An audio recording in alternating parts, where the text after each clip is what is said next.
most of you know, this is, David Foster with On the Offense for Renewed, which has become something of a nice tradition, one of our ongoing education efforts. And today's session's with Tom Gale from MDM,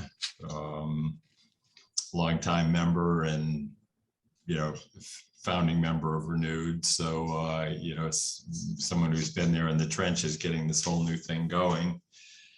And Tom's particular perspective on all the scarce resource bets he's made over the years and finding success and failure along the way, I think is in many ways has been a model for a lot of us. Many of the people on the call today are good friends of Tom's, so a lot of you know a lot about his adventures, but I think looking at how they played out now since COVID is extraordinary and noteworthy, so Tom, I appreciate your being willing to do this on behalf of everyone at Renewed. So welcome. Well, thank you, David. I'm going to try to live up to your marketing expertise in terms of the description that you did on this. Yeah. That sounds like a good goal. And now we also have to compete with somebody else's webinar recording that's playing at the same time. So we're really gonna have to up our game, I think, for this one. So again, as all of you know, the format is I'll try to sort of do the conversational part with Tom in about 25 minutes and then open up to discussion around those points, because there's a lot to discuss here. I think some very important themes that we'll all want to engage. So I'd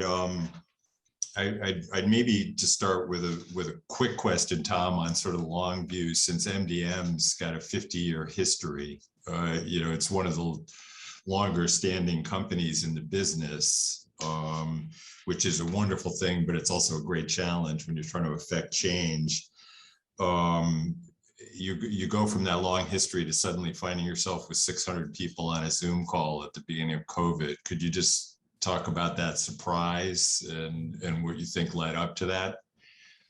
Yeah, well, I mean, and just briefly, Dave, I know most of the people on here today, but just for a little bit of context for those who don't know what we are, we cover wholesale distribution channels, and it's all management issues in terms of a lot of trend research that we do. We have an audience of about 20,000.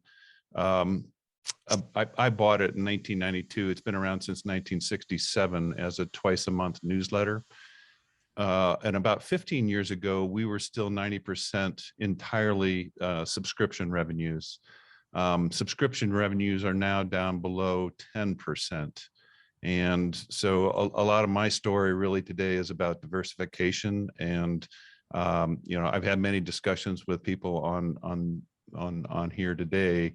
Some of the things I think I've been able to monetize effectively, and other things not so much, but I think I've done a pretty good job in terms of building the community piece, in terms of where we've been able to evolve, and particularly with we've been going through for the last year and a half. So I just wanted to give that context, because we really, starting about 15 years ago, started to get into sponsorships, which now are probably about a third of our revenues. About a third of our revenues are actually in analytics. About 11 years ago, I bought an analytics company that focused on providing data and some insights around what the size of industrial and construction product markets are in North America, and that's been an important component too. So the piece, I guess, in terms of where we are today as this hybrid model, is we're struggling with what a lot of other people, I think, are around. Actually, the one thing that you wrote in here is our subscription revenues have been the one thing that's actually been going into a nosedive over the last few years, and that's really what's prompted our journey this year and last year and into this year to really take a look at going into more of a membership model. And I know we're going to get into that in a little bit. Have you, so the, since almost everyone on the call has subscription revenues as a component, is it partially pirating that you think has caused that to dwindle in your case? And is that something all of us should be careful about? Or what's your perspective on why you've been uniquely hit in that area while you succeeded in other places? I think it's a combination of things, really. It's kind of like a paper cut that has continued to just get more painful over the last 3 to 4 years. Some of it is some of what we've all face in terms of there's just a lot more free content out there, particularly with the pandemic. Every consultant went into the publishing business if they hadn't been in it before. And so I think there is an uptick in that. I think associations were kind of woken up by the pandemic, and they started to make some alliances with consultants and really up their game on the content side, is what we've experienced as well. Yep. So those are a couple of things on that side of just, there's a lot more free content out there than there used to be. But a good amount of it was self-inflicted in terms of, and I've talked with many people here, about 3 to 4 years ago, as part of my succession plan. I'm in my, well, you and I are the same age, but we're just over 65. And, you know, I have a plan to be done sometime in the next 4 or 5 years. And so I tried to bring in somebody and from the industry that we cover. That didn't work out. And so really the last 2 years, we sort of been on this rebound, but it's actually, it's been a very positive journey in terms of really forcing me, but also our team members, in terms of where do we need to go and what do we need to do right now, because of the sort of we have more existential threats right now than we've ever had, I think. Yeah. Well, I've always, in all the conversations that all of us, you know, that I've shared with you in the past, and that many people in this call have shared with you, I think all of us, I know I've been impressed by your willingness to take, you know, big bets on trying to transform the company. And as you said, you know, some of those don't, you know, always work out the way you want to. You just mentioned one. And I know you've taken some big bets recently that we'll talk about in a couple of minutes that are working out and are leading in the right direction. But I think some of the transformation and the way you plan, I know, has been based on taking advice from others, you know, like, you know, people in the Renew group, using a leadership system from outside the group. I know you mentioned, you know, Rob Bristaño, who's on the call today, Dan Fink, hey there. You've mentioned others who have helped you with this particular transition, not just for thanks, but for practical examination of sort of what you learned and how it's guided you. Would you mind just sharing some of the high points of how you transform both yourself and your business plan? So, I mean, this goes back to my first NPA meeting in 1987, but just the community of the people and, you know, the generosity. And this is a broken record for everybody on this call, but I just kept sort of absorbing the experience of people who have been a lot more successful and driven growth in this industry than I have. And what that came out for me really is diversification. So in terms of talking about, you know, big hairy bets, I never bought that. I never bet the company. I got some really good advice several years ago from a friend who knew me and the business. He said, you know,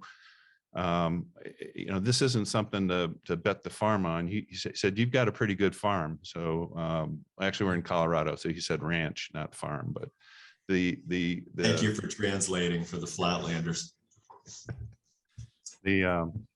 um, the point I'm trying to make is that I never, I never, I'm only so risk tolerant, and I really I couldn't have done this or taken the kind of flyers to try to kickstart growth and take that level of risk to try to grow the company if we hadn't had as much diversification in revenue.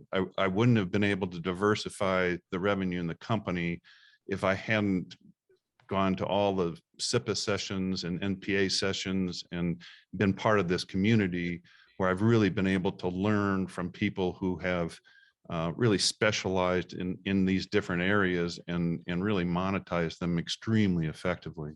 So that's where, from me, I've just tried to listen to a lot of people, including several people on this call who have just been really, good advisors, share a lot of what their experience has been and failures as well as successes.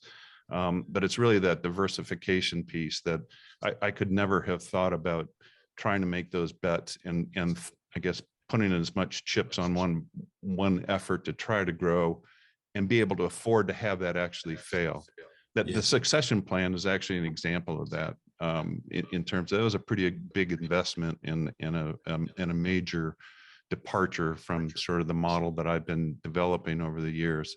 But what's come out of that actually is, this year we are up so far 30% over 2019, about 20% over last year. And it's all about that diversification because our subscriptions have continued to go down. Yeah. What we did last year towards the end of the year, well, I don't want to get ahead, but where you're going with that question, I think just to fill in the gaps here, is we launched at the end of last March a weekly 1 to 2 hour Zoom program every Friday afternoon for our audience. And it was really, we called it MDM Live. And it was myself and an industry consultant that I've worked with for 25 years. And we basically, he has a lot more personality than I have. So in terms of radio, it really helped me. But we were bringing on a lot of in our industry, and every week we would bring on 2 to 3 people, interview them, and have a conversation around how they were pivoting and adjusting and what they were doing with their teams and during the pandemic, and that's where we started to get that 600, 700 attendees every week to those Zoom meetings, and ever since then we continue to really benefit because that really solidified at a time of where we were kind of going through this transition of where we were going to go next. Really solidified the strength of the community that we had built, and that really provided a strong platform for our team to kind of push off of. What that kicked into, and we actually discontinued that going into later summer because it started to go down and people started getting really saturated with Zoom. What that kicked off, though, is our thinking about, okay, our subscription revenues are tanking. Everything else is really healthy, actually. What do we need to do about this? And basically, we haven't changed the subscription model for 25 years. Yeah. And so that's where I've been following the membership model and the ways that people have been going about trying to do that journey.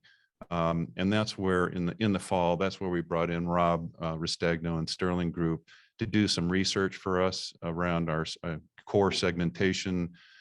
It's really helped our team in terms of thinking, keeping our focus in terms of really what are our key segments where we're really going to monetize, but also how we structure our content as well. So could you talk quickly about any specifics that come to mind about, it sounds like market segmentation, bundling products, those are some of the elements, but are those like the key elements you would say in this transition to enhance kind of a membership model that you worked on with Rob? I would say that we've always done a mediocre job of really communicating our value proposition. I came out of the content side, not the business side or marketing side. And so MDM has always been a content first company. And so in what we've done and done this year is actually we've at the beginning of this year, we hired a real marketer and actually brought some marketing expertise into the company. And at a high level, we've also brought a graphic designer in internally, which we'd never done before, and basically trying to put the pieces together to really reposition, rebrand what we're doing, and really focus on the marketing side of things to strengthen the content team. So that's we've always been unbalanced in that way, and so in terms of really thinking about growth strategies, it became painfully obvious that, you know, we need to, we have a marketing, we have a branding, we have a marketing problem. Yeah. Yeah. And a core value proposition problem that we're still wrestling with. We were going to try to launch this thing, you know, July 1st, and now it was October 1st. It may actually get pushed back to January 1st because, I mean, we're really committed to do this right. And so we may do a sort of a partial rollout, but it's like we need to get it right the first time.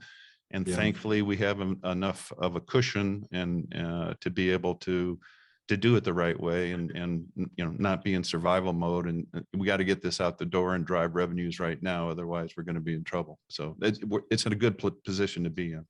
So would you, did I kind of hear you say, and this is maybe a little different than what I understood, but because you are traditionally a content company, as you said, but it sounds like a little bit like the investments you had to make for this transition to work were a content-oriented marketing person you talked about, bringing in some branding expertise, that kind, you know, and changing the business model around a membership model, those are sort of more, I would say all of those are more, they have a marketing component. So would you say that you made MDM a more marketing driven company out of that transition, or is that incorrect?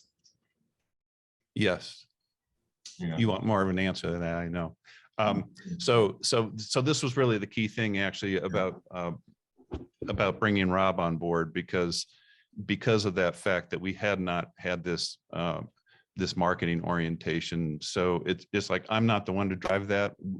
And so first, to do the customer research and have him conduct that as a baseline was really valuable. But then after that, we really framed his help with us is to really address that in terms of how can we make this more of a marketing driven organization? What does that branding look like? How can we clarify our value proposition? So his sort of outside perspective from our industry really helped us get that kind of expertise to take a look at, okay, who you know, what do we need, you know, right people in the right seats to get this done? Where do we need to focus on, and what does that look like? So again, coming back to kind of all the noise that's out there for all of us now and what that looks like, and how do we resurrect our subscription model? It became really obvious we need to migrate that into a membership model, but we need to be really clear about what how are we differentiating from all the other stuff that's out there. And so where we're going with this is really around becoming, it's actually just strengthening the position that we've really always had, where we've been you know, a higher level specialized content company, but really focus on the research components and the report components that we focus on and have been really good at historically. So that's really where the content team is going, and how we're revising the way that we package and deliver our content is more from a market research perspective than an editorial perspective. Well, so that I know you've added, say, you know, high level product leadership, like you know, Tish, who did a session for Renewed last week. I think with Rob was also on that one, if I remember correctly. and I know you've talked about, more digital editors, that sort of thing. So that transition is more towards, would you say, towards thought leadership in the market segments within the distributor? So has that change kind of occurred, and has that driven the membership model, or describe it more accurately than what I just did? Yeah, Almost all of these people. There's a combination of things, really, and one of them is because we actually tap into a community of thought leadership, and that's one of the strengths that we have that other people don't have. So we are, one of our focus points is on fostering sort of that inner circle of thought leaders, and sort of curate them as part of our team, and do that more proactively than we have in the past. So that's one layer of it. Internally, it is to restructure the way that we actually write articles, one, to make them shorter, easier, key takeaways. I mean, everybody's doing that type of thing. I think that's the way people are consuming information. But the other piece of this is really to, it's not so much the thought leadership internally, but it is to try to have our team, basically our team has been so strapped the last couple of years in terms of not having bandwidth, but they've just been kind of churning out and haven't been able to really do the more in-depth analysis pieces that really used to be our core. So we've kind of lost our path over the last couple of years, and what I think we're doing is really coming back to what made us successful, but repackaging that and unbundling that so that it's really clear for people if they want these particular types of reports, whether it's economic data, market data, or the trend analysis or research pieces. We partner in a major quarterly survey that taps into more than $100 billion of revenues, more than 500 execs. That's a very powerful, report that we've been doing for more than 10 years. And we haven't been really leveraging the value of that and branding it and positioning it well. So yeah. I don't know if I'm describing it any better than you, except those are the types of focus areas where we already have the puzzle pieces. It's really a matter of more of a marketing and repositioning and branding issue. Well, we'll get to there. I can see there's some questions from Carol and others about the membership model. So we'll get to that during the M&A, but just following this line of thinking, you mentioned right at the top of the call, the fact that there's more outside threats, they're all of us have to deal with more noise. You use that word. And so some of these investments, I think, have allowed you to take your sort of thought leadership strength. And I think I've heard you use the term build kind of a content moat around the core segments in your market. And it seems like those of us who are able to do that are going to be in a much stronger position for the marketing and sales things we need to do, because you've got intellectual property that distinguishes itself at even a higher level, maybe would it.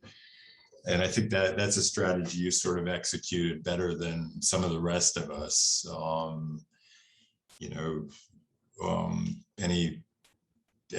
Any thoughts about that kind of protective nature of how you did what you're describing? Well, I think that's where we've really sort of lost our way, is that we used to have that content moat where we were head and shoulders above everybody else, but it got diluted. And that's really, to me, that's the key thing that we're working on here. And just to dive into a little excruciating detail, because it's important, I think, is part of the segmentation that Rob helped us with was around really identify, we found three segments. One were the people who came on, read our daily e-letter, never bought anything from us. Good to know them. The second was more sort of mid-market, independent operators, more entrepreneurial, smaller size companies, let's just say maybe 20 million, 10 million, 20 million to 100 million. And then there's a whole nother sector there that is sort of the enterprise level. And what was important for us was to really get clarity around those two in terms of the needs of the entrepreneurial audience versus more of the enterprise. And everybody in here who serves those type of markets know that, but we had never really formally done that as a team. It's already had an impact in terms of our content team and how they're starting to focus, and our strategy for the next 12 months in terms of how we actually have built out our content pillars and curriculum actually that they're going to focus on, and how that content gets built out. So that work has really informed not only from becoming this more balanced and marketing driven company, but it's really as importantly, I think it's really been informing how we put our content together to make sure that we're going to drive that growth, particularly in that enterprise level, where honestly there's a lot more money for us to make. Ultimately, they're going to spend a lot more money with us, and the type of content that we need to focus on to make sure we start to grow that. So that to me has been sort of the two key pieces of this transition that we've gone through in terms of how do we get growth out of this going forward. And so, I think we've been successful in terms of sort of incrementally where we've gotten to today, but I believe we're doing the right things so that as we get in, and probably I think this is a couple-year process at least, yeah. But I believe we're positioning ourselves to actually scale because there's a lot more opportunity in the industries that we serve here. So yeah. So on the market side, it sounds like with Rob's help, you sort of, identified the core segment within the larger market, which is something obviously we've all been trying to do for years and years and years. But I think what I hear in your description is that is an iterative process. It never stops. And now during COVID, what you're doing has become even more intense. You're accelerating the effort, and focusing your resources there. Does Carol, do you want to ask your question? Because I think it sort of leads off of what Tom just said. Yeah, so I actually want to we're a content company also, but I need to understand if you could sort of tell me, so let's say you write a story, or when you used to, or in your newsletters, you wrote a story, a piece of content. Yeah. How are you taking that content and now what are you doing with that actual piece? Because your content is this, I assume, is the same, but you're either telling it differently or marketing it differently. Yeah. Am I understanding that correctly? So, I would stop at you're writing the same stories, because we're in this transition period, and we're about to bring on another editorial team member. But where we are is that, and that's been part of the problem, is we've always kind of just written the stories and gone out there and shoved it out the door. But there's been no conversion strategy and thoughts about how that content is actually going to hit what segment in that. So where the shift has taken place is that we get ahead of the curve in terms of there's much more planning before there's even interviews being made, in terms of, we got 4 or 5 key content pillars, and they're what everybody has out there around strategy, around digital transformation. We happen to have really carved out a niche community in sales transformation over the last 5 years, and we do our conferences. We're about to have hopefully in November, have a live conference, our 5th annual of that, in Chicago. where the shift really, Carol, is that rather than just, churning the content out and then, putting it out there, kind of shotgunning it's going to be much more around making sure on a monthly basis that, okay, we've got these 4 or 5 content pillars. How balanced are we in terms of hitting all those? And then, and then what segments are we targeting that content for specifically in terms of, whether it's that entrepreneurial audience, the enterprise audience. And then the final piece here is, how are we going to measure that? And I'd really love feedback from people. We're looking really hard at Parsley. And if anybody knows anything or has any experience with that, I know AI has implemented some of that. So I really, to me, that's kind of the final piece, because Parsley is going to give the kind of feedback from a content standpoint in terms of where our readers are actually spending their time and what they're doing as far as what they're consuming, and getting that feedback back to the content producers. So to me, that's kind of the key thing, is to create this whole cycle and loop now. So let me just ask you, before, if you were a subscriber, you paid something. If you now become a member, do you pay, is it a higher price and you get more things? Yes.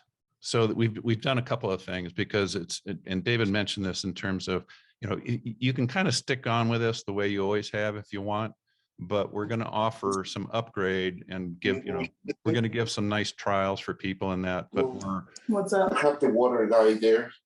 somebody's on. Stephanie, I think Canceled it. Oh, they're probably there to pick it up. That's what she was Stephanie. calling for today. Stephanie, Okay. you're on mic. Yeah. So Let me know when you're done. I have a question for you. Sorry, I can't. No worries. Go Hey, ahead. Robin, So the the water guy is there. Sorry.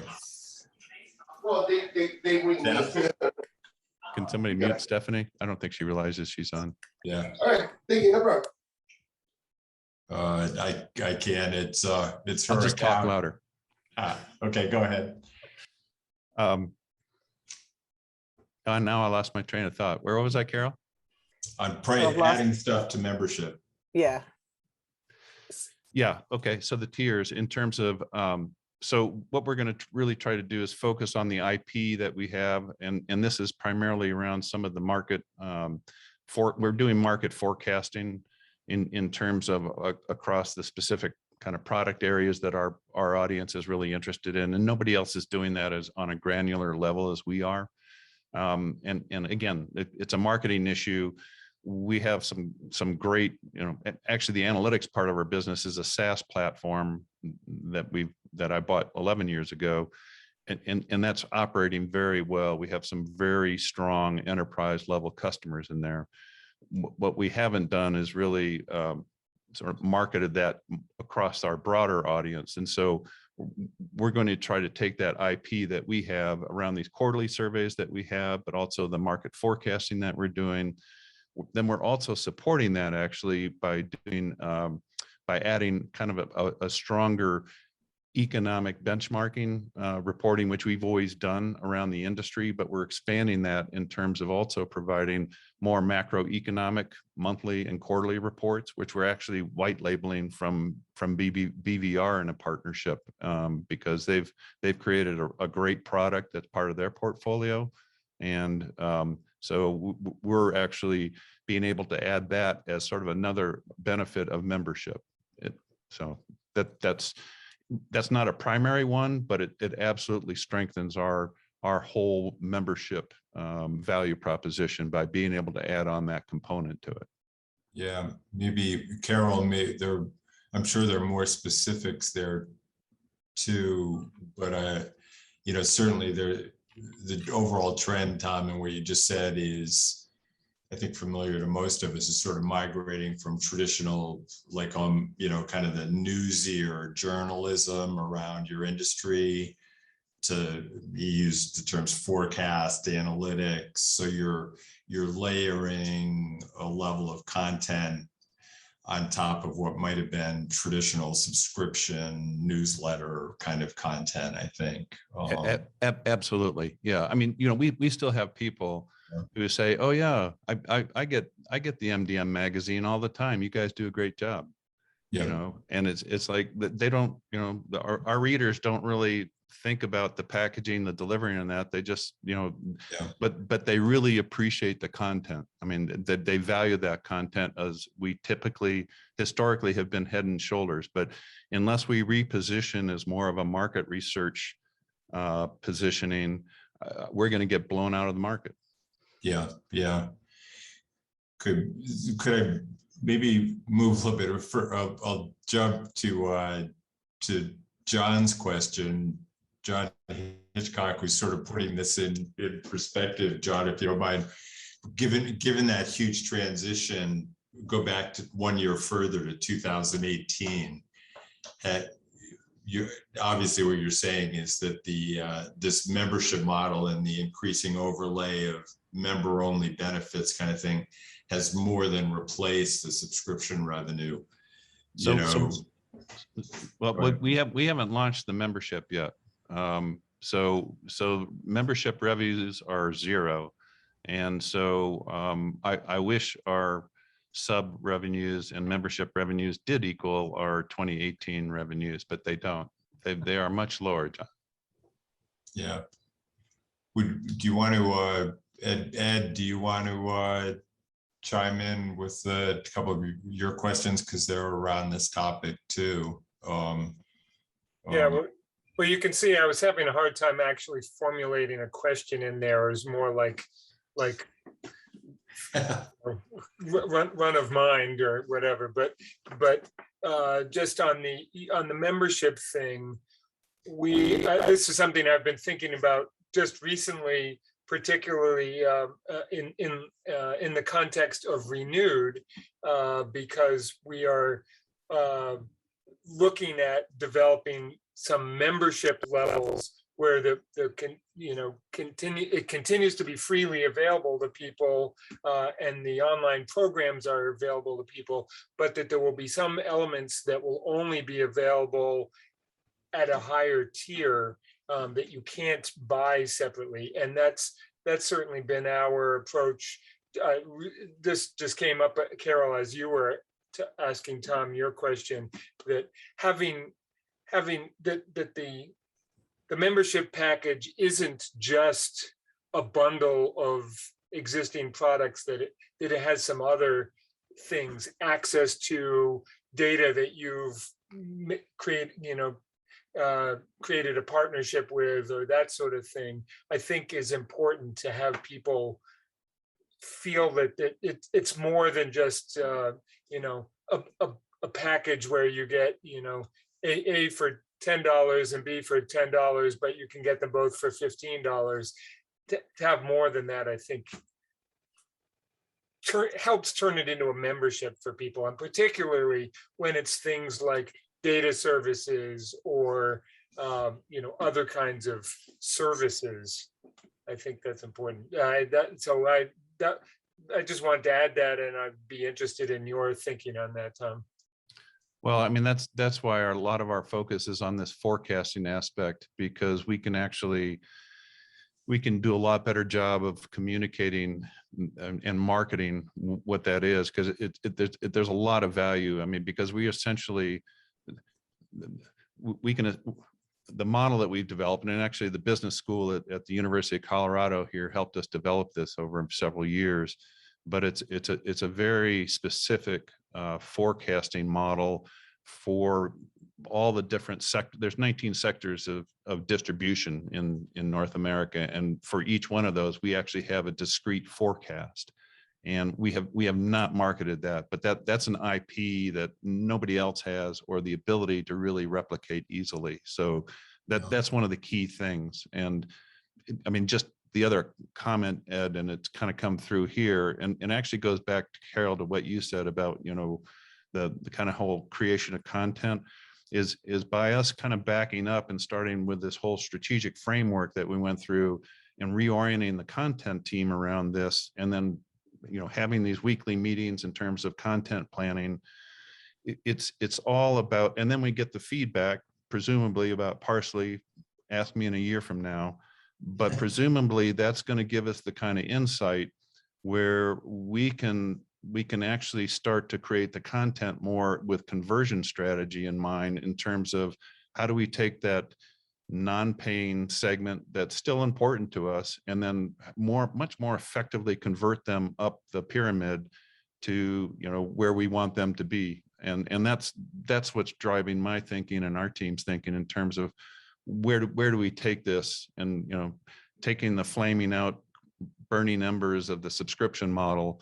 What does that look like? And honestly, I do think it's going to be a 2-year. I think we're going to have some success 12 months from now, but I really think it's going to just be an iteration here for the next 2 to 3 years.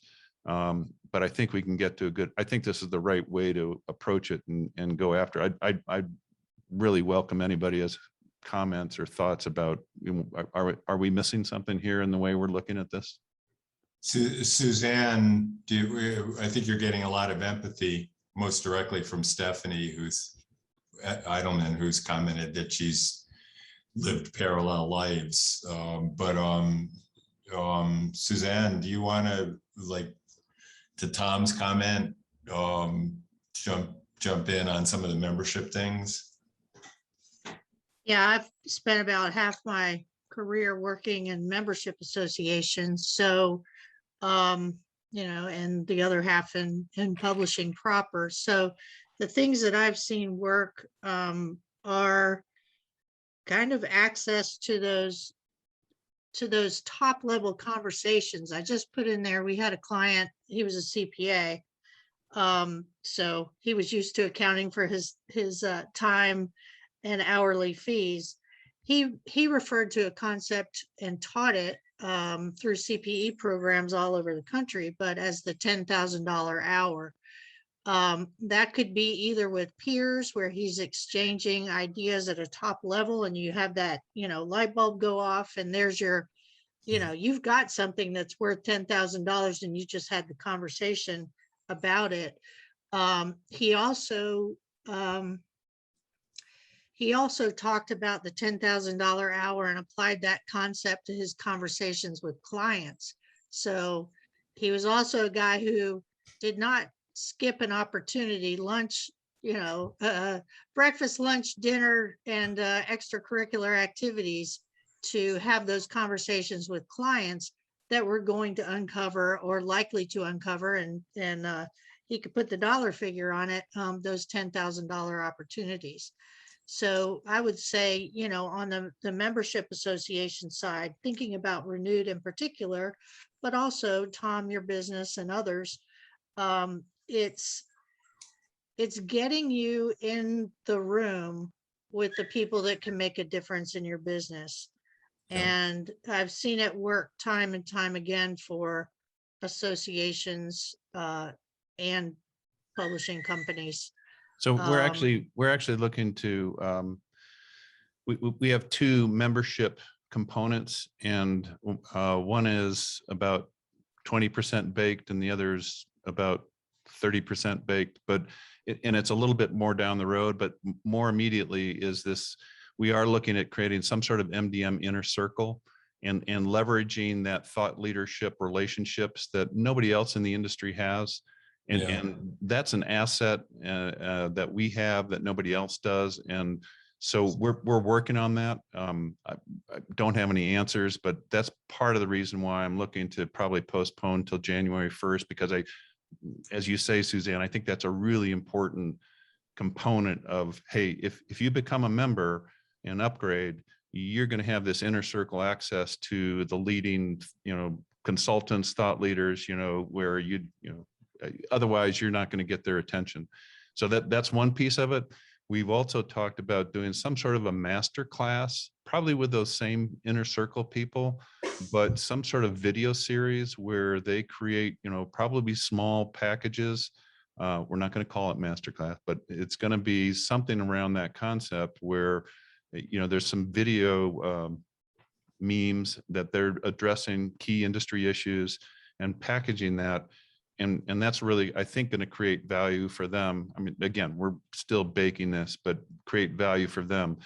From a production standpoint, that's definitely sometime probably later in 2022, because that takes a lot of effort and input to get it right. I will add that if you're careful and sorry, I have wild dogs in the background, a pack of wild dogs. They happen to be mine. You can actually, if you carefully structure a program, get sponsorship of those types of forums. I've had that where I had a sponsor, a service provider, that it would benefit to hear that discussion, but we had strict rules on, you are a fly on the wall. You stand, in the perimeter, do not say a word. It's observation only. And you see, I think ticket. if we're careful, I think we can sponsor those inner circle conversations. Yeah. And monetize it on that side as well. So exactly. We had banks that were interested in hearing, the opinions of those certain industry leaders. And occasional vendors. Sometimes you can get more than one as long as they're non-competitive and work in different categories. So I think it's interesting. And John, there are a number of examples, including among people on this call, and John Hitchcock just mentioned the transformation at institutional investor from, a long time high price sort of trade journal to these membership groups. But I think the key math in that is realizing that, as Tom, you've said, and other people alluded to, that you've got some core number of thought leaders within your market, and maybe that, as subscription publishers or advertisers, we're used to dealing with, 20,000 or 50,000 or 1,000, but your thought leadership group could be 10, or it might be 50, or it might be 200. The number is going to be different in every market. But if you like maximizing your brand leadership around that group, and then taking the strategy into there have been a lot of questions about, the free side of the market. How do you take that to the free side of the market? How do you maximize contact with those, say, in BVR's case, it's about 50 people. So, how do you monetize that? I think that's a common element for all of us. We're getting near the end of time, so I want to wrap up, but maybe Rob, one last thing, Rob, if you're there, and since memberships are such an important part of this, maybe do you just want to wrap it up for us by commenting on what you posted, just kind of the mindset difference? Because I think that's a good exit strategy for this discussion. And then I'll wrap up after you, Rob. All right, thanks. Yeah, I think the just having a product that follows a subscription business model and then calling it a membership doesn't really pass as a membership. And it's a little annoying to me when people call things like Netflix a membership. It's not really a membership. It's a product that has a subscription business model. But in terms of membership, I think the key is to really nail the value proposition, the use case, the problem that you're solving. So like Renewed, I guess the problem that we're solving at Renewed is that we're all niche content creators, and we don't necessarily get a lot of attention from other types of resources. So we're the go-to resources for people who want to make better choices in their business, if you're in the space. And how we get there, it's not about these sessions, it's not about the event, it's not about potentially forums or potentially a newsletter or anything. It's not any specific product or service. It's really just this holistic view that that's the problem that we're out to solve.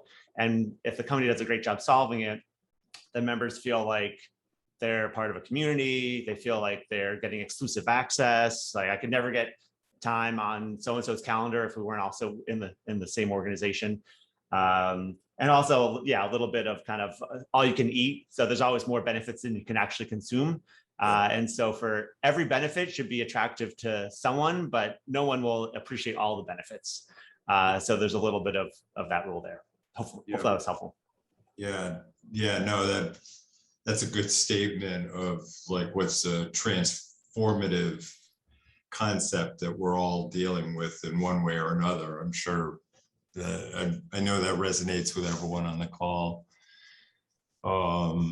There are a lot of other questions, so maybe I'll just close this out on Rob's note by Tom, again, your willingness to share both your successes and things that haven't worked out, and you know, the struggles to fill the pail as the subscription water runs out, you know.